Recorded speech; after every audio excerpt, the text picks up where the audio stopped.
Iulitin ko lang at i-emphasize yung mga nabanggit niya tungkol dito sa rason bakit ang United People's Initiative ay nag-file ng petition for writ of mandamus. Nabanggit niya, of course, yung mga dahilan, yung mga issue, yung tatlong issue. Of course, sa amin, sa United People's Initiative, kinukonsider namin malaking issue ito at urgent issue dahil this involves national security. Dahil yung mga nakaraang mga araw, by the way, nag-file kami itong writ na ito, itong petition na ito, noong Biyernes, okay, sa Supreme Court. Marami kasing mga nababasa nyo naman, nalalaman nyo sa social media, mga haka-haka, yung mga spekulasyon, mga pagdududa doon sa tunay na kalagayan ng kalusugan ng ating Pangulo. Okay? Dito, meron din lumalabas na yun nga, pabalik-balik daw sa ospital, maluba daw kalagayan niya, na-confine siya. Yung iba, meron pa nga nagsasabi, baka namatay na, o naman sana. Pero para ang problema doon, hindi nga, walang transparency. Hindi nasasabi ng maayos sa mga taong bayan yung tunay na kalagayan niya sa kalusugan, yung physical as well as yung kanyang mental state. Kaya nga kami, sa ilang people, sabi ko nga, ay nag-file ng petition na ito. Okay? Dahil meron pa nga lumalabas dyan na dahil siya ay incapacitated, hindi niya magampanan ang kanyang tungkulin bilang Pangulo, nag-appoint daw ng acting president na yung acting president ngayon ay ang executive secretary, Secretary Ralph Recto. Sa amin, pananaw, hindi po tama yun kung totoo man yun na in-appoint siya sa acting president dahil wala naman po sa konstitusyon yun eh. Wala po sa batas yun yung mag-appoint ng gano'n kasi meron tayong constitutional succession. Nakalagay po doon sa ating konstitusyon, di ba? Pag incapacitated ng presidente o may sakit siya, dapat i-disclose sa mga taong bayan yun.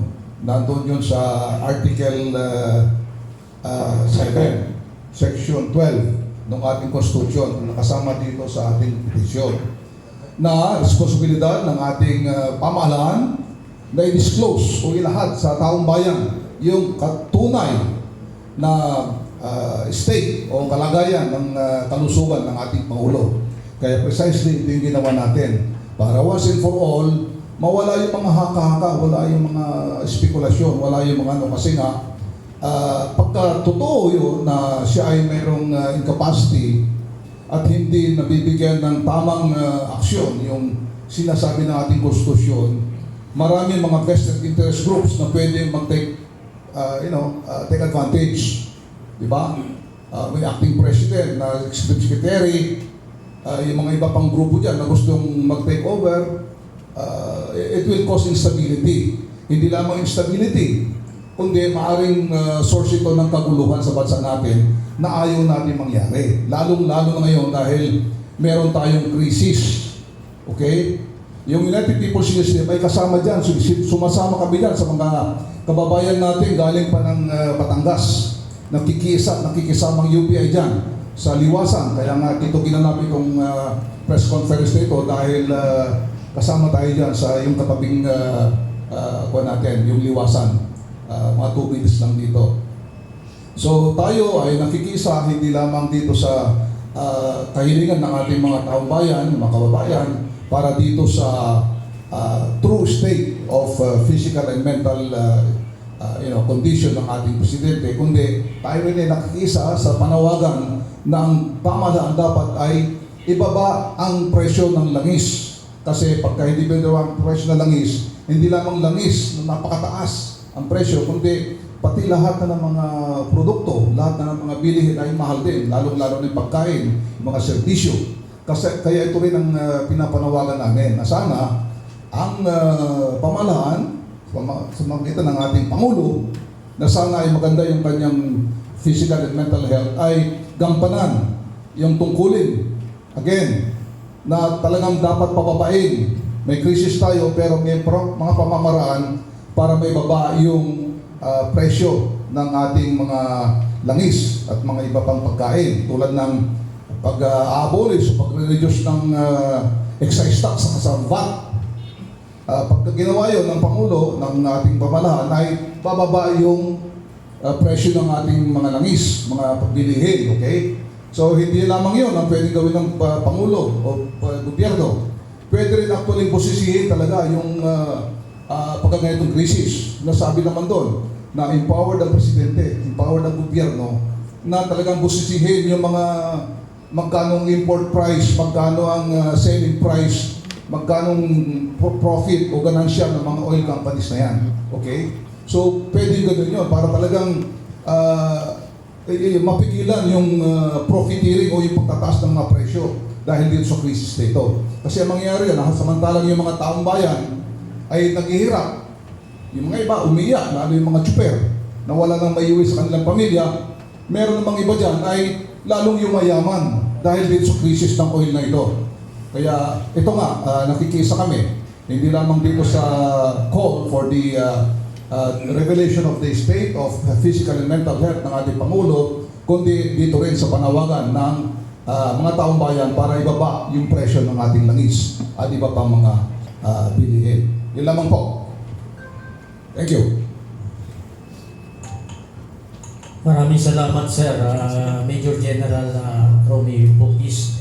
At ito yung sinasabi ni General na kung malamya, kung walang matibay na state ng kalusugan ng isang leader, lahat ng desisyon na gagawin niya, maapektuhan talaga ang taong bayan at kasama itong crisis natin nararanasan. So bigyan po natin ng pagkakataon ang ating Internal External Affairs Chair ng United People's Initiative, Colonel Jonathan Galang. Thank you, Sir Ray. Magandang umaga po muli sa inyong lahat. Babalikan ko lang po para po dun sa kaalaman ng ating mga kasamahan ngayon dito at saka doon po sa mga nanonood sa inyo ngayon. Yung pong pinakatitulo ng ating petition for mandamus.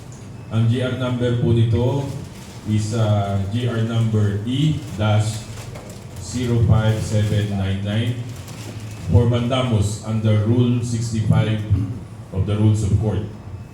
At ang petitioners po ay kami as the UPI led by our lead convener and chairman, si Major General Romeo Bugis, sir. At ito po ay ang respondents po natin ay ang Office of the Executive Secretary in his capacity as information gatekeeper of the state of health of President Ferdinand Bongbong Romualdez Marcos Jr., si Secretary Dave Gomez, and Undersecretary Clarissa Angeles Castro Sichu. Kilala niyo naman po siguro yun. So sila po yung ating respondents dito sa petition na ito.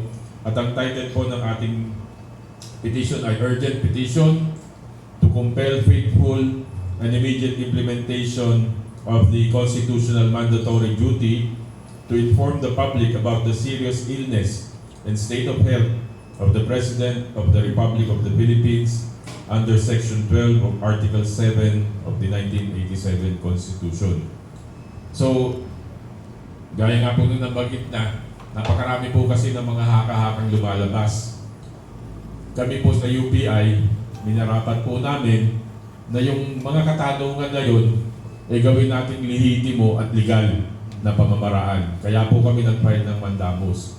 Para po yung mga tanong na naririnig natin sa tri-media at saka sa social media, anong estado ng kalagayan ng kalusugan ng Pangulo, yung kanyang mental state.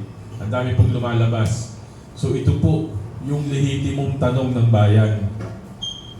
Kami pong nagtatanong in behalf ng taong bayan, in behalf ng mga Pilipino. Para pong masagot sa proper venue at sa legal na pamamaraan yung mga katanungan na sinasabi po ng ibang mga officials ngayon sa government na sabi, purveyor of fake news. Mga ganun na naririnig natin. So ito na po yun. Ito po yung lehitimong tanong ng taong bayan. Kaya sana po, ini-expect po natin sa ating Korte Suprema na sana po din ay matugunan po ang ating petisyon.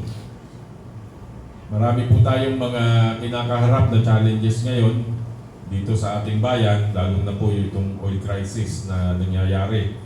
Marami pong dapat na maaksyonan. Hindi po pwede yung puro rehash o puro mga recorded video yung nakikita natin. Ang gusto po nating makita yung nakakausap natin, nararamdaman natin, natatanong natin, napamunuan. Hindi po pwede yung puro pa-release sa media, pa-release sa social media. Kailangan po yung nakakausap natin. Sabi po, okay ang kalusugan. O di sagutin po ito ng legal na forum para po once and for all masarahan na po, matakpan na po, maklose na yung issue sa true state of health ng ating presidente. Tulong po itong ginagawa natin actually sa administrasyon dahil tayo na po yung nag-initiate para masagot sa tamang pamamaraan yung mga katanungan ng taong bayan. Yun lamang po. Maraming salamat.